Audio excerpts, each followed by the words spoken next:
Dagsaan ang mga graduating students at alumni ng Don Honorio Ventura State University sa taunang job fair dito sa Dr. Ernesto Tinicdao Sports Center. Ang taunang job fair ay naglalayong mabigyan ng oportunidad ang mga Honorian ng pagkakataon na makahanap ng trabaho at kabuhayan. Ito ay isang hakbang ng universidad na tiyakin na ang bawat Honorian ay future ready sa pamamagitan ng pakikipag-ugnayan sa iba't ibang kumpanya. Ayon kay Ms. Rigel Torres, isang graduating student mula sa Real Estate Management Program. So far po, for me po, okay naman po yung job fair kasi sobrang dami po namin pwedeng malibutan po na job, lalo na po kami, management student. So, halos lahat po ng pinupuntahan namin, mayroon po kaming mga nakikita na potential jobs po for us, especially po for us na real estate management. So, related po kami sa property. So, yung mga employers po, parang naaliw po sila lalo na bago po yung program namin. So, ayun po. So far po, Houseland po yung parang prospect po namin since yun po yung pinakamalapit po sa program namin. Tapos, ayun po, sobrang laking tulong po for us kasi po lalo na graduating students po kami.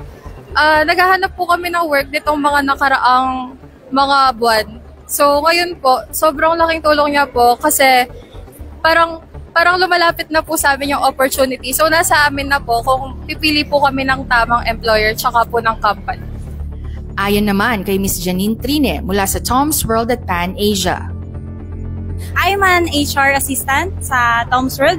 So, introducing our agency, si Pan Asia Manpower Services po. So, siya yung client company po ni Tom's World. So, mga Pan Asia is recruiting mga crews, while si Tom's World po is yung mga direct companies po namin na nag-hire naman ng mga management trainee. So, for management trainee, we are looking for graduates po ng any bachelor or business courses. While si Pan Asia naman, nag-accept din po kami ng mga high school grad or mga college level po na mga students natin. So, yun, pinakamalapit po na store namin dito is sa may SM City, Pampanga, kung familiar po.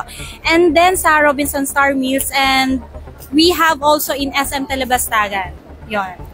Ang 2025 job fair ay dinaluhan ng iba't ibang kumpanya kagaya ng Mekeni, Toyota, SM Malls, iCore at iba pa.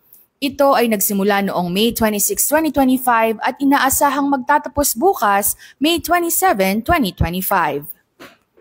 Mula sa Public Relations and Industry Linkages Office para sa Radyo Eskwelaar, ako po si Bianca Habon, nag-uulat. Mula sa Public Relations